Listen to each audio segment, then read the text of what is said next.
Welcome to A Pleasant Solution, Embracing an Organized Life. I'm your host, certified life coach, professional organizer, and home life expert, Amelia Pleasant Kennedy. And I help folks permanently eliminate clutter in their homes and lives. On this podcast, we'll go beyond the basics of home organization to talk about why a clutter-free mindset is essential to an aligned and sustainable lifestyle. If you're someone with a to-do list, if you're managing a household, and if you're caring for others, this podcast is for you. Let's dive in.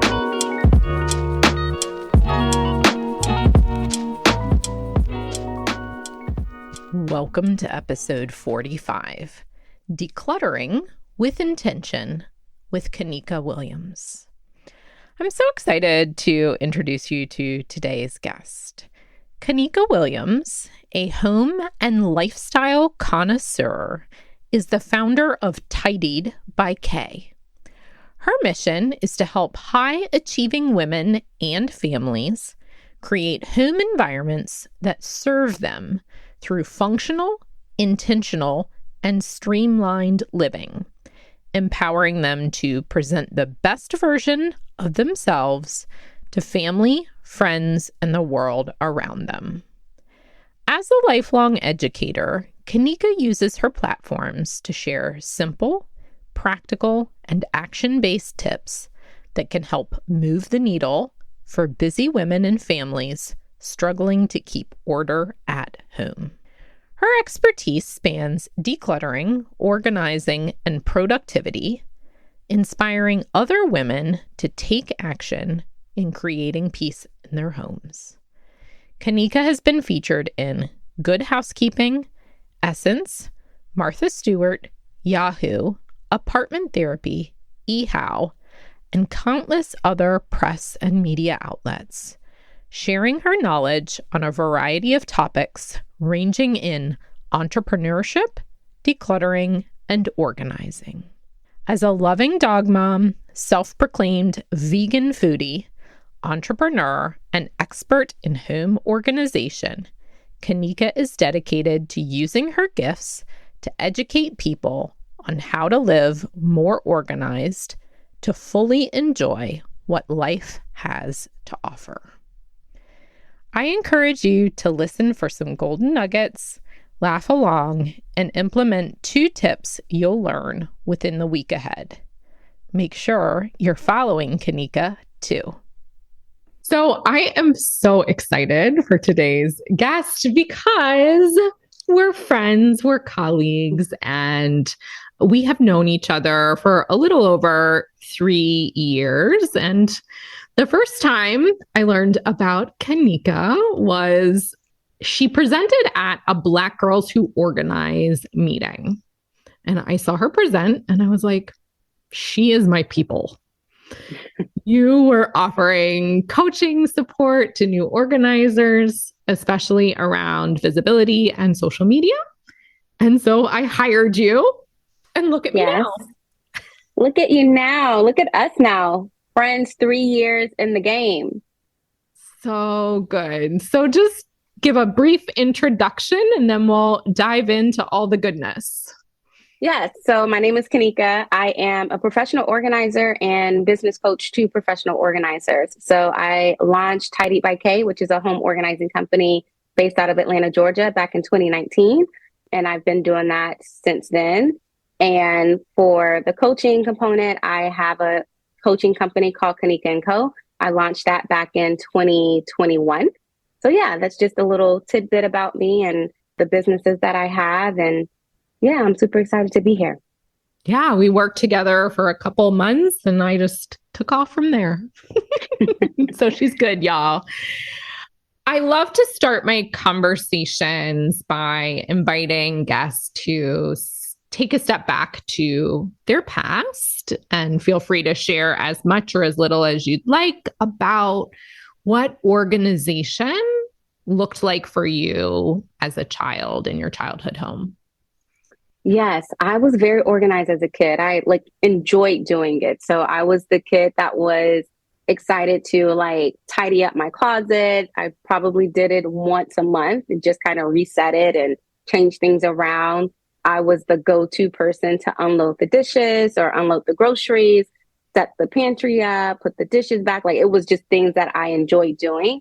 So I was pretty organized. My notebooks for school were always organized. I always took the time to label my tabs and make sure that everything was neat and tidy in my book bag. So that was me as a kid. So organization has always been something true to who I am and something that I just naturally enjoy doing.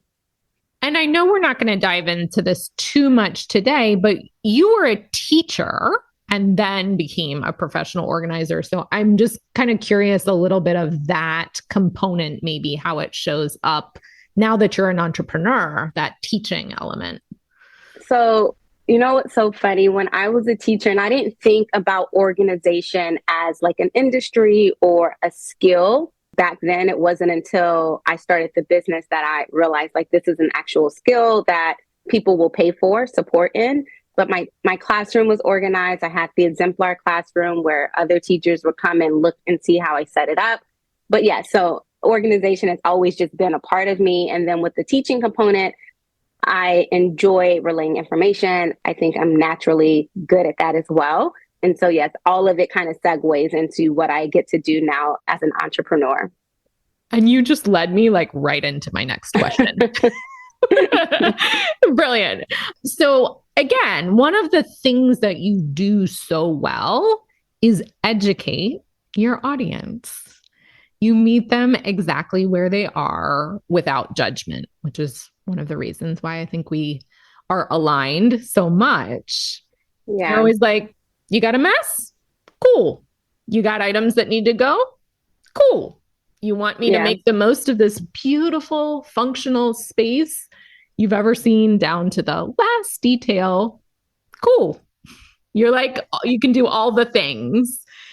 Why is it so important for you to empower clients to start right where they are right now? It's so important just because you have to get started, right? Like I think a lot of times people have this vision of things being perfect immediately or being just how they want it immediately. And that's not realistic.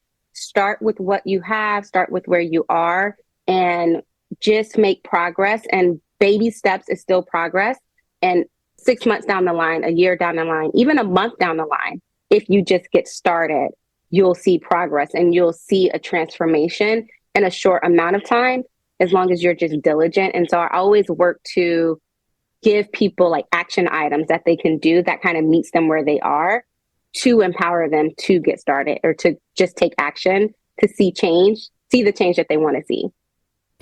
I think that's really important because when you're stuck, it is hard to see that place where things might change. And I like to talk a lot with clients about how, like, the analogy I would give is a ball rolling, right? When it's not in motion, it feels very stuck. It's still, right? But you give it a little push, you get a little movement, you push it harder, it moves more.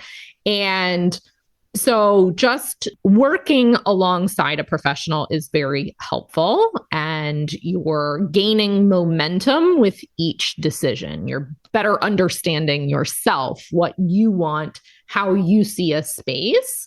And I love that you really start by meeting clients where they are, because you're teaching them that with every decision, every step, every space, the pace will actually pick up for them. They're in their understanding. For sure. Yeah. Once you get in like a good repetition of taking action, you'll start to notice like, this isn't as hard as it was a month ago or 2 months ago. So it's all about just getting started, taking intentional action on changing the environment that you're in or changing your habits. And long term, you'll see the benefits of it for sure. And you'll get those rewards by decluttering one drawer or one closet. We often think it has to be all or nothing, right? The whole home. I'm going to do my whole garage this weekend. And then when it doesn't happen, you're like, you failed. But it's like, no, set a small space and make change there, and you have progress. Yes, I wrote a newsletter about that, how just one room, one transformation can be enough. And getting into that mindset is a great place to get started. Yeah. In the professional organizing community, we know that decluttering is essential. And people love to go out and they love to buy their products and bins and boxes and all the beautiful things first. But decluttering is essential, and it's one of the main parts of the process that clients are nervous about. How do you normalize decluttering for your clients and help them see that it's exactly the right path to meeting their goals?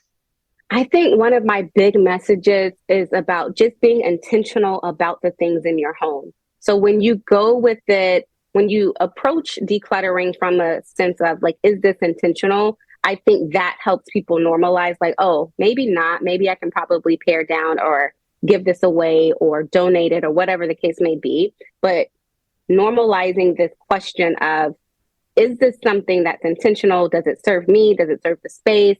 Is it something that I absolutely love, use, or need? That kind of helps people get more comfortable with the idea of letting go. Because if you can't answer yes to those things, then in your mind, it triggers, oh, maybe I don't need to keep this thing. So that's my approach with it. And again, when you're being intentional about what actually lives in your home, you can be more comfortable with the goals that you've set for the space. Like, I really want this office space to be a guest room / office space / hangout, right? But if it's overly cluttered, you know that your goal is to turn this into a functional space. What needs to happen for that to be a true statement? So that's kind of how I like to approach normalizing decluttering. And what I hear for listeners is, first of all, there's the pause and the awareness that you want change. There's potentially seeking support from a professional organizer, but like intentionally making choices. And that is the decluttering process, is pausing long enough, slowing down long enough to look item by item, area by area. So it sounds like work, honestly, that you're going through a space, picking up each item, making a decision. That is the intentionality that you're speaking about, because we end up with excess number of items in our home and we forget that in the future, only more will be coming in. So the decluttering process that you really help clients with focuses on that pausing, that slowing down, that intentional choice making, for sure.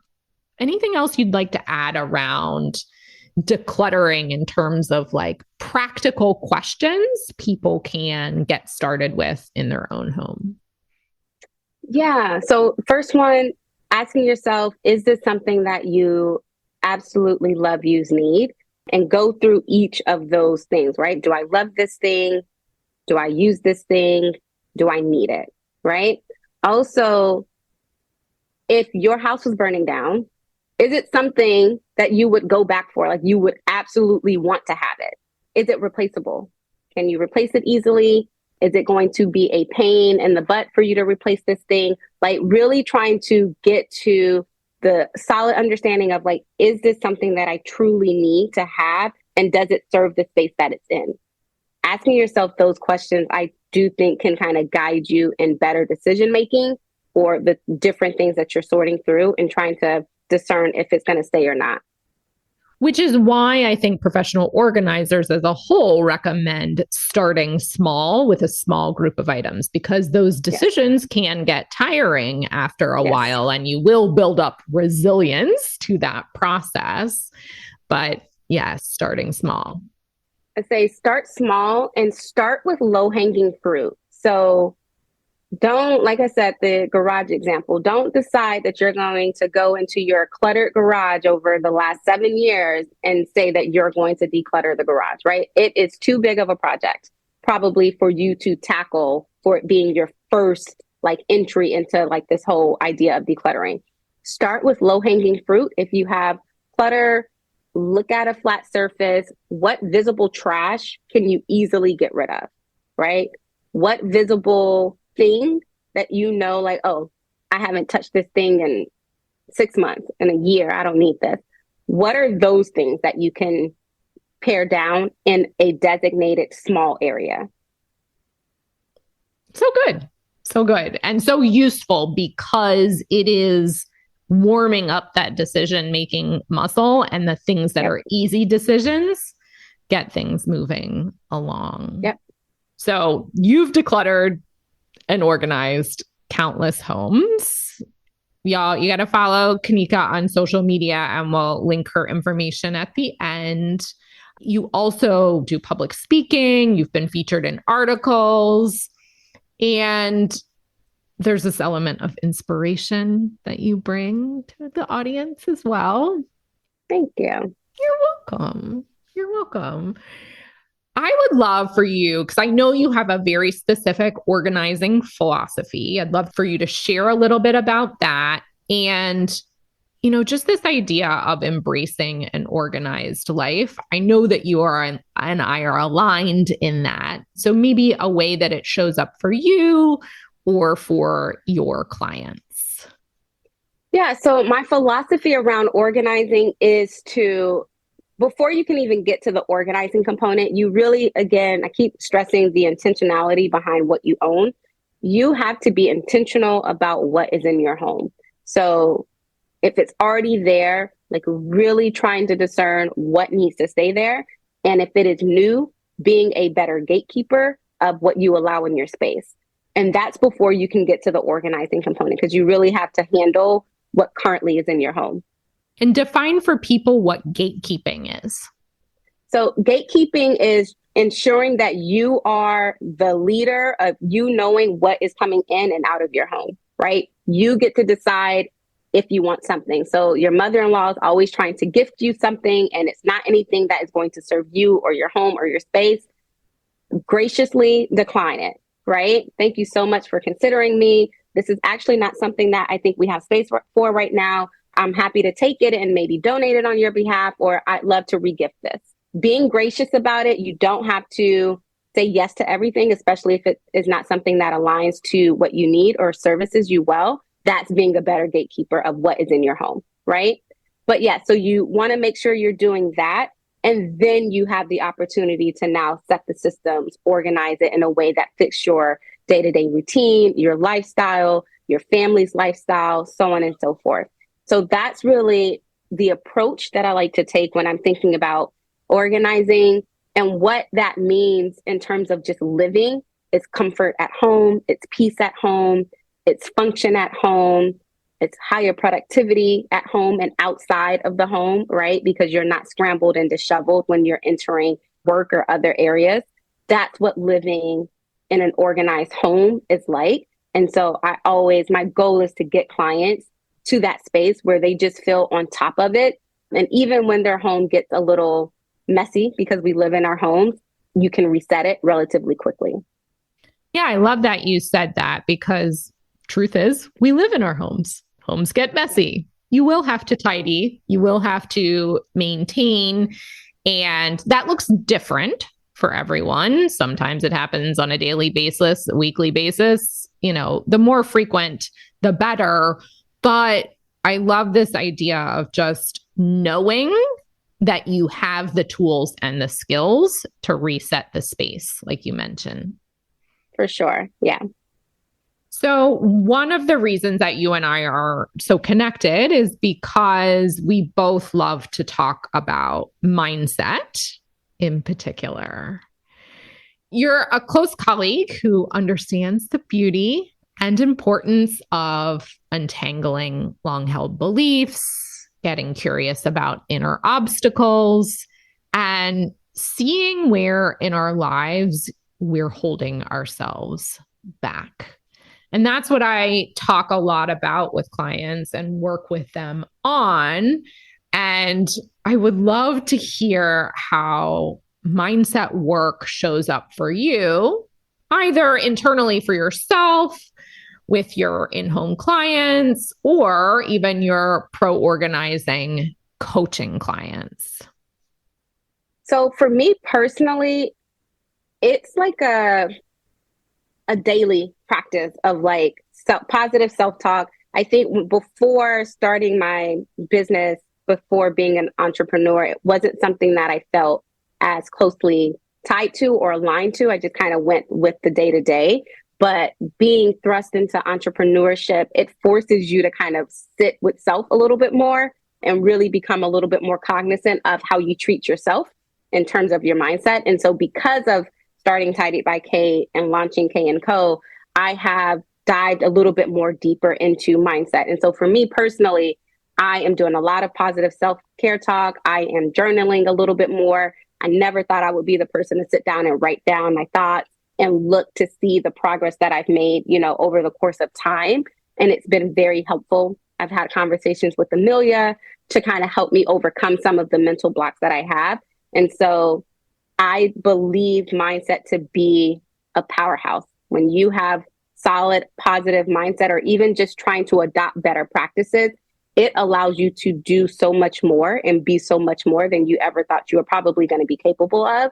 And so with me understanding that, how I try to present it to my clients is the same. Now, I don't, consider myself to be a mindset professional. I don't take on that approach of trying to coach people through that, but I do try to help them acknowledge that, hey, mindset is powerful. And if you can work to adopt a positive mindset, you're going to be able to accomplish so much more, and you're going to feel better about how you're living daily.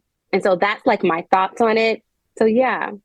Yeah, I think I heard two powerful things. So the first is the process that you mentioned, like writing out your thoughts and seeing them over time, because there's getting the mental clutter that's in our head kind of out. However you do that, whether it's voice notes, journaling, talking to another individual, just kind of decompressing what's inside.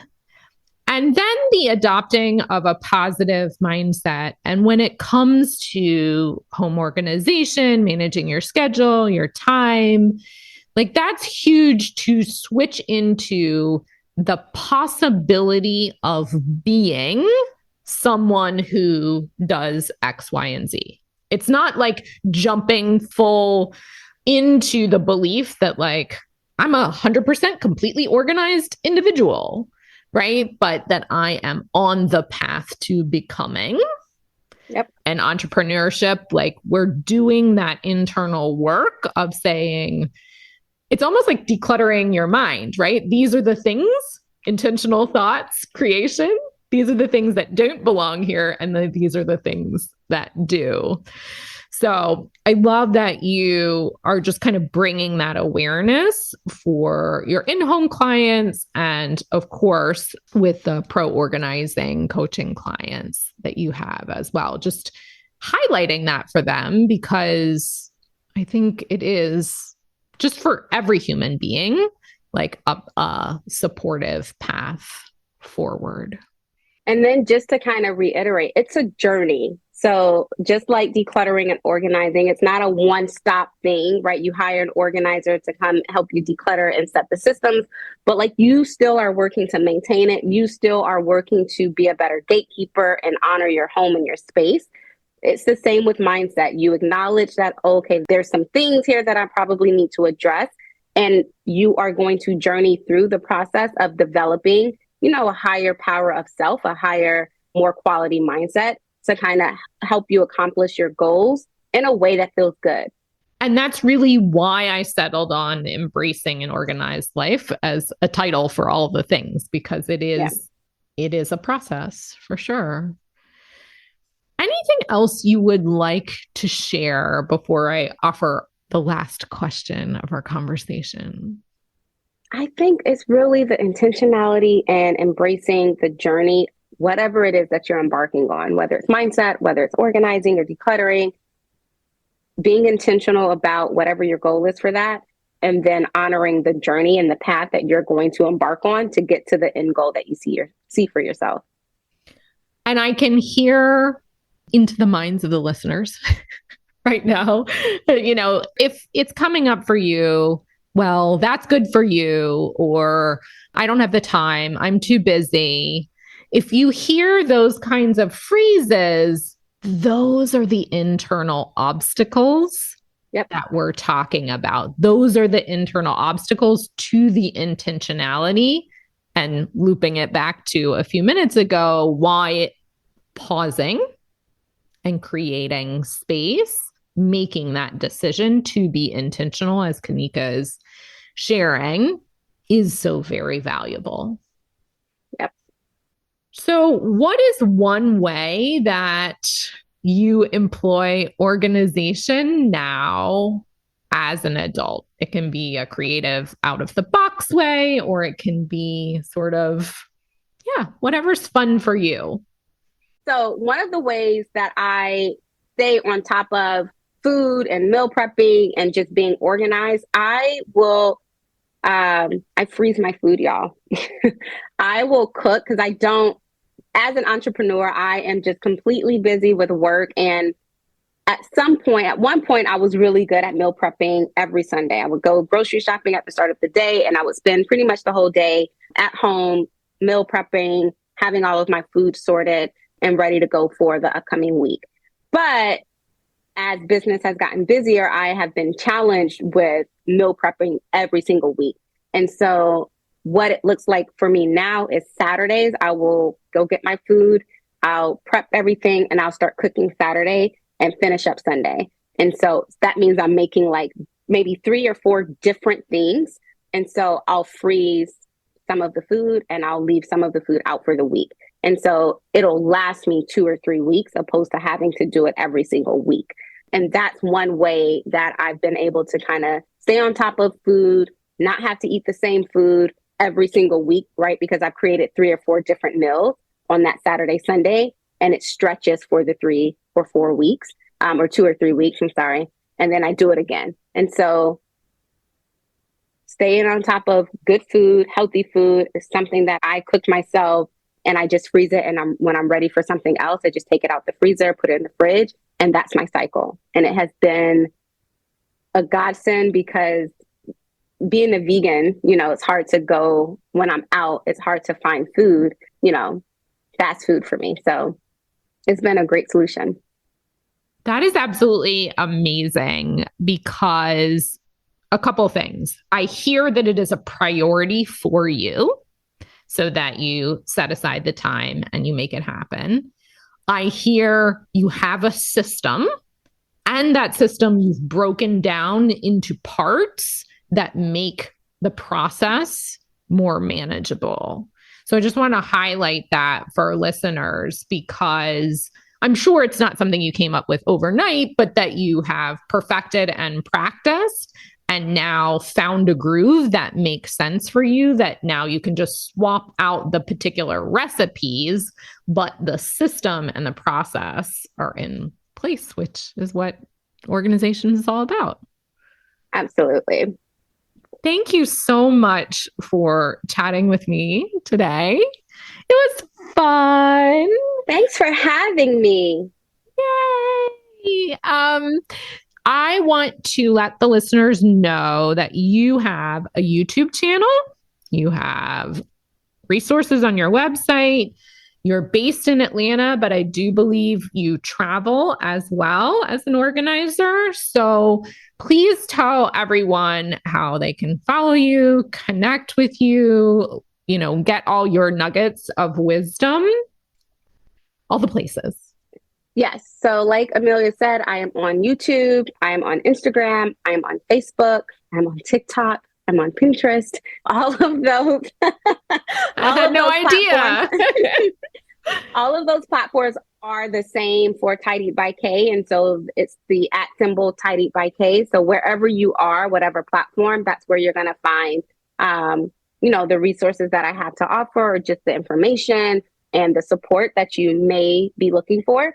And then when it comes to coaching for professional organizers, that is Kenika and Company on Instagram. Amazing. Y'all, she's so good. Thank you. It's been my pleasure, and I will talk to you soon. Awesome. Hey, y'all. I'd be honored if you'd take 3 minutes to leave a review of this podcast. Your time is precious, and by leaving a review, a pleasant solution will reach more listeners and lives. I'd also love to hear your feedback and share your review on a future episode. Talk to y'all soon, and remember, you are more organized than you think.